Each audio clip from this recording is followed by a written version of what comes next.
कभी सोचा है क्या होता है जब एक बिल्कुल साधारण सा दिखने वाला घर अचानक खबरों में छा जाए। जब दीवारों से अजीब सी दस्तकें आने लगे, घर का सामान हवा में उड़ने लगे और यहाँ तक कि पुलिस वाले भी देखकर हैरान रह जाएं। आज हम बात कर रहे हैं लंदन के एक ऐसे ही बहुत ही चर्चित मामले की जिसने दुनिया भर में कहना चाहिए सनसनी फैला दी थी। 1977 का एनफील्ड पोल्टरगाइस्ट केस। हमारे पास इस पर बनी एक बीबीसी डॉक्यूमेंट्री के कुछ हिस्से हैं और इनमें वो लोग जो सीधे तौर पर शामिल थे, जैसे वो परिवार, उनके पड़ोसी, पुलिस अफसर और जो जांच करता थे, उनके अपने बयान और रिकॉर्डिंग्स मौजूद हैं। तो आज की बातचीत का मकसद है इन स्रोतों को थोड़ा खंगालना और समझना कि भाई हुआ क्या था, किसने क्या देखा, क्या सुना, और ये जो पूरी गुत्थी थी ये कैसे सुलझी या शायद और उलझ गई। चलिए इस अजीबोगरीब कहानी की तह तक चलते हैं। तो कहानी शुरू होती है अगस्त 1977 में। जगह है नॉर्थ लंदन का पॉन्डरसैंड इलाका और घर है हॉजसन परिवार का। पेगी हॉजसन एक सिंगल मदर अपनी 4 बच्चों के साथ रहती थीं, मार्गरेट, जैनेट, जॉनी और बिली। और फिर अचानक एक रात बच्चों ने अपने कमरे से कुछ अजीब सी दस्तकें सुनी और फिर देखा कि एक भारी सी दराज वो अपने आप खिसक रही है। हाँ, और यहीं से जैसे वो घटनाओं का सिलसिला शुरू हुआ। पहले तो लगा कि भाई शायद बच्चे ही शरारत कर रहे हैं, लेकिन ये दस्तकें और ये अजीब हरकतें ये बढ़ती गईं। मतलब चीजें अपनी जगह से हिलने लगीं, कभी कुछ गिरने लगा। मामला इतना बढ़ गया कि पेगी हॉजसन ने अपने पड़ोसियों को बुलाया, पेगी और विक नॉटिंघम को, कि भाई आकर देखो, कुछ मदद करो। अच्छा, पड़ोसियों को बुलाया। और विक नॉटिंघम का क्या अनुभव रहा? उन्होंने क्या देखा? हाँ, विक नॉटिंघम का अनुभव अहम है। उन्होंने बताया कि वो हॉजसन के घर गए, उन्होंने खुद वो दस्तकें सुनी, उन्होंने पूरा घर छान मारा, दीवारें ठोक बजाकर देखीं कि आवाज कहाँ से आ रही है, लेकिन कुछ पता नहीं चला। और जब दस्तकें रुकी ही नहीं तो थक हारकर उन्होंने पुलिस को फोन कर दिया। पुलिस को ऐसे मामले में? हाँ, यही बात है। आमतौर पर पुलिस ऐसे मामलों में ज्यादा दखल नहीं देती, लेकिन यहाँ पुलिस आई। और सिर्फ आई नहीं, एक पुलिस कांस्टेबल थी, कैरोलिन हीप्स। उन्होंने बाकायदा एक लिखित बयान दिया। उन्होंने बताया कि वो लिविंग रूम में खड़ी थीं जब दीवार से 4 बार दस्तक की आवाज आई। साफ आवाज। दीवार से? हाँ। और थोड़ी देर बाद उन्होंने अपनी आंखों से देखा कि एक भारी कुर्सी वो अपने आप बिना किसी के छुए फर्श पर सरक गई, लगभग 3-4 फीट। एक मिनट, मतलब पुलिस ऑफिसर खुद गवाह बन गई? ये तो... हाँ, बिल्कुल। और ये नहीं कि सिर्फ देखा, उन्होंने बाकायदा जांच भी की। कुर्सी को उठाकर देखा कि कहीं कोई तार या धागा वगैरह तो नहीं है। कुछ नहीं मिला। फिर उन्हें शक हुआ कि शायद फर्श में ढलान हो, तो उन्होंने एक कंचा, मार्बल, वो फर्श पर रखा, लेकिन वो बिल्कुल नहीं लुढ़का। फर्श एकदम सीधा था। तो कुर्सी के हिलने की कोई वजह समझ नहीं आई? कोई सामान्य वजह तो नजर नहीं आई, कम से कम उनको तो नहीं। तो पुलिस भी चकरा गई होगी, जाहिर है। विक नॉटिंघम ने बताया कि अगली रात जब वो फिर से गए तो इस बार लेगो के छोटे छोटे प्लास्टिक के टुकड़े हवा में उड़ने लगे। पता नहीं कहाँ से आ रहे थे। एक टुकड़ा तो उनके हाथ पर आके लगा और उससे सूजन भी आ गई। उनके हिसाब से तो पुलिस वाले भी थोड़े डरे हुए लग रहे थे और बस वहां से निकलना चाहते थे। लेकिन पुलिस कर भी क्या सकती थी?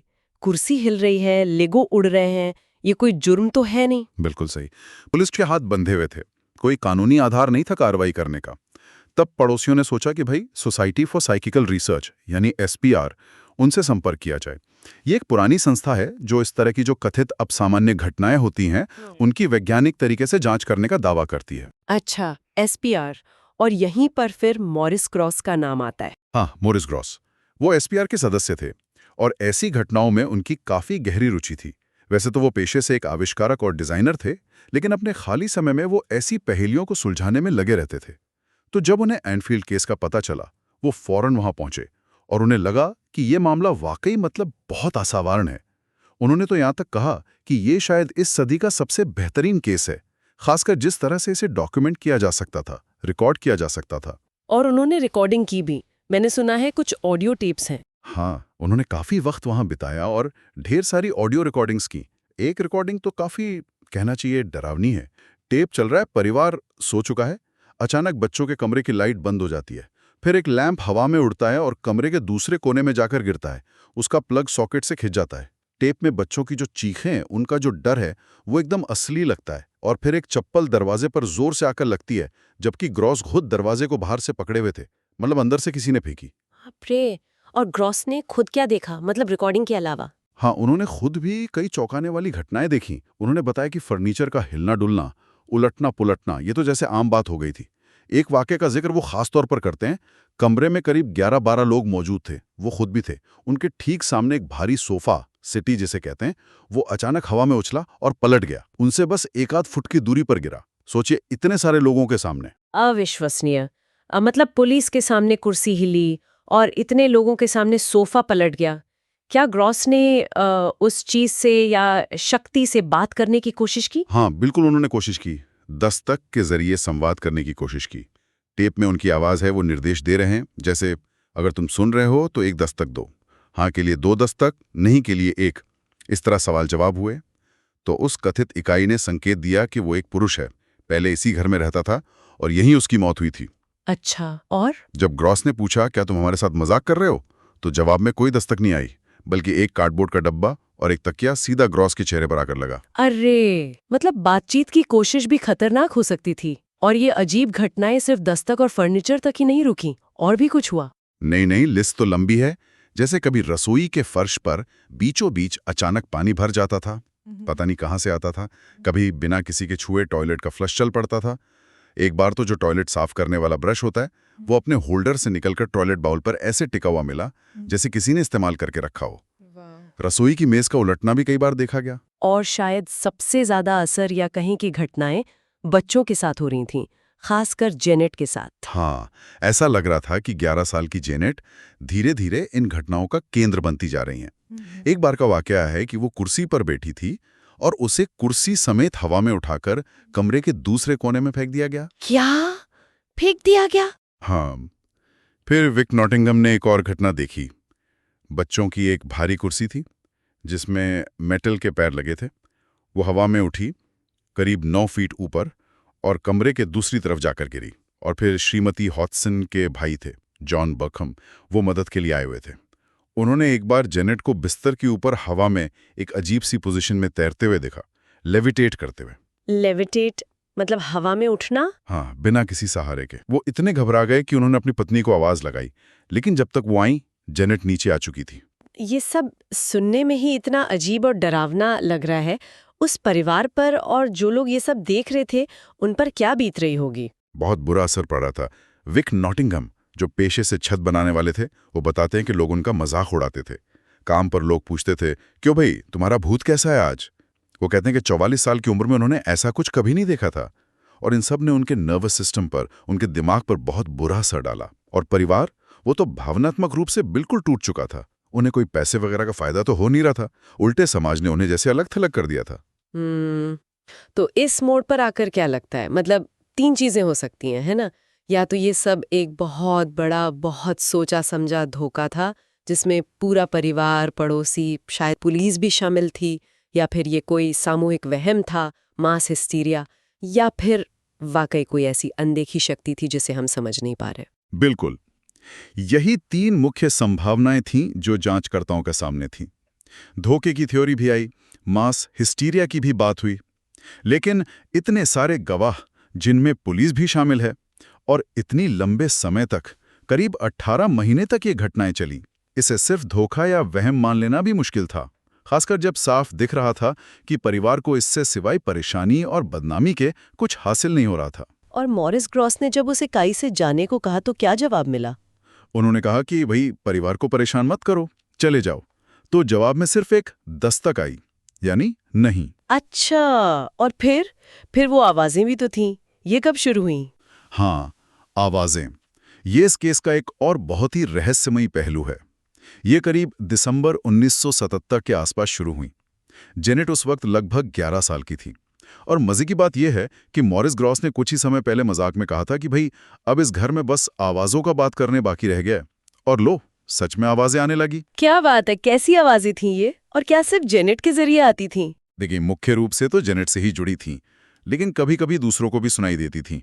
जब बच्चों से पूछा गया कि भाई कितनी आवाजें हैं, तो पहले तो मजाक में जवाब आया 600। फिर मार्गरेट ने थोड़ा संजीदगी से बताया कि शायद 10 ऐसी आवाजें हैं जो समझ में आती हैं, जिनके नाम भी पता चले हैं, जैसे Dirty Dick, Andrew Gardner, Stuart. Janet का कहना था कि जब आवाज आती है तो उसे अपने गले से नहीं आती महसूस होती, बल्कि गर्दन के पीछे से, जैसे कोई ठीक पीछे खड़ा होकर बोल रहा हो। और आवाजें अक्सर बहुत भारी, कर्कश, मर्दाना किस्म की होती थी।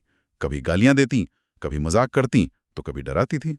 तो पहला शक तो यही गया होगा कि कहीं जेनेट वेंट्रिलोक्विज्म तो नहीं कर रही, मतलब बिना होंठ हिलाए आवाज निकालना। बिल्कुल, यही पहला शक था।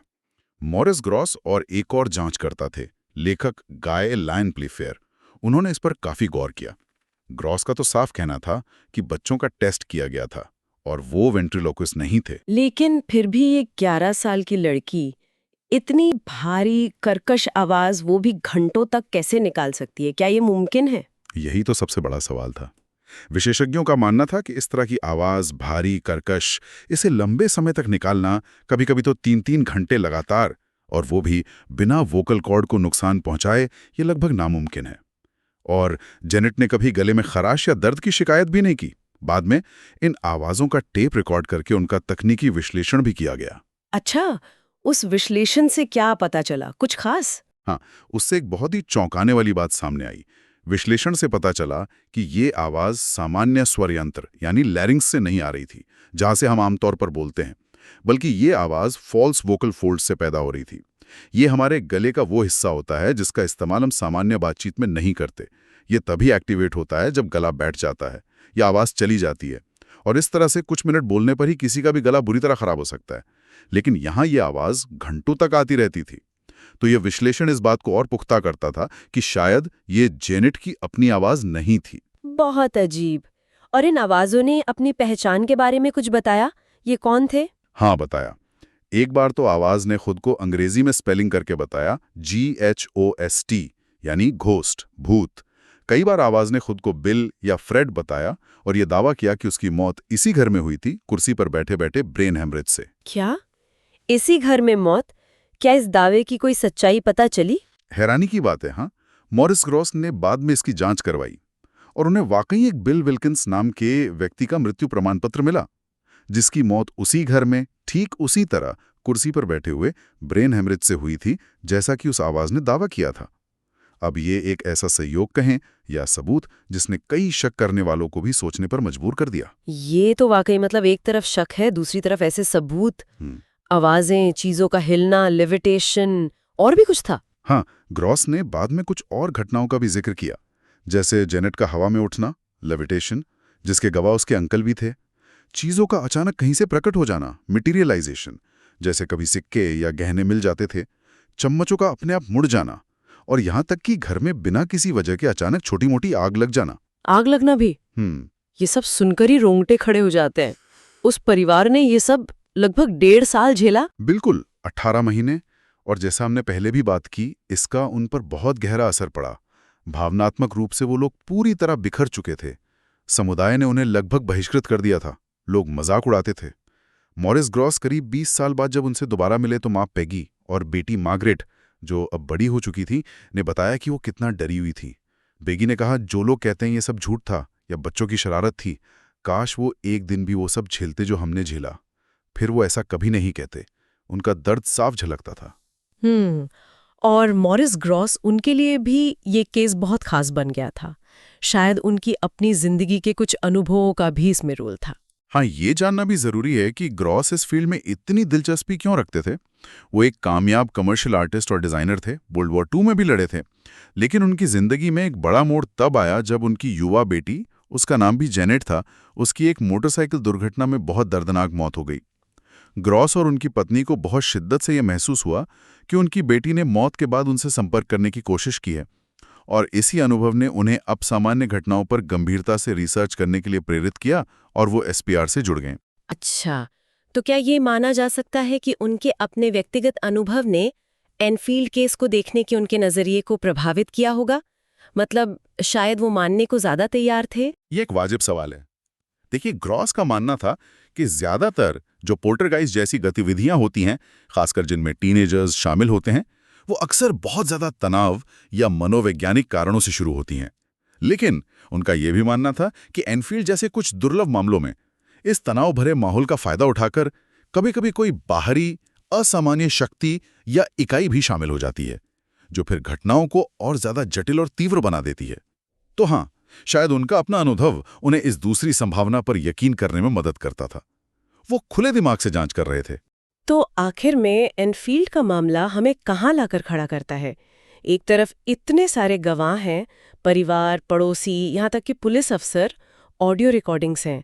बिल विल्किंस के मृत्यु प्रमाण पत्र जैसा एक अजीब संयोग है।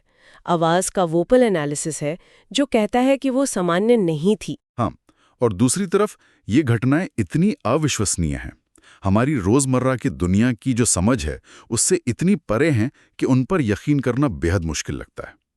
धोखेबाजी की संभावना, चाहे वो कितनी भी मुश्किल लगे, या फिर मनोवैज्ञानिक कारण जैसे कि सामूहिक भ्रम या तनाव से पैदा हुए मतिभ्रम, इन संभावनाओं को भी पूरी तरह से नकारा नहीं जा सकता। हालांकि जांचकर्ताओं ने इन पहलुओं पर भी गौर किया था, लेकिन कोई निर्णायक सबूत नहीं मिला कि ये सब महज धोखा था या सिर्फ दिमाग का वहम। ये वाकई सोचने पर मजबूर करता है कि जब कोई एक इतना असाधारण दावा करता है, कोई ऐसी घटना सामने आती है, तो उसे सच मानने के लिए किस हद तक सबूत चाहिए? क्या दर्जनों लोगों की गवाही काफी है, या हमें कुछ और ठोस चाहिए, कुछ ऐसा जिसे लैब में दोहराया जा सके? बिल्कुल, और जब भरोसेमंद लगने वाले लोगों की गवाही और हमारी भौतिक दुनिया के जो नियम हम जानते हैं वो आपस में टकराते हैं, तो हम सच्चाई को कैसे परखें, किसे सही माने? शायद एनफील्ड पोल्टरगाइस्ट का मामला हमेशा इसी दुविधा का, इसी रहस्य का प्रतीक बना रहेगा। एक ऐसी पहेली जो विज्ञान, विश्वास और इंसान के अनुभव की सीमाओं को जैसे धुंधला कर देती है। ये एक ऐसा सवाल है जिसका जवाब शायद हमें कभी पूरी तरह न मिले, लेकिन ये हमें सोचने पर मजबूर करता रहता है कि हम जिसे हकीकत मानते हैं, क्या वो वाकई पूरी हकीकत है या इसके परे भी कुछ है।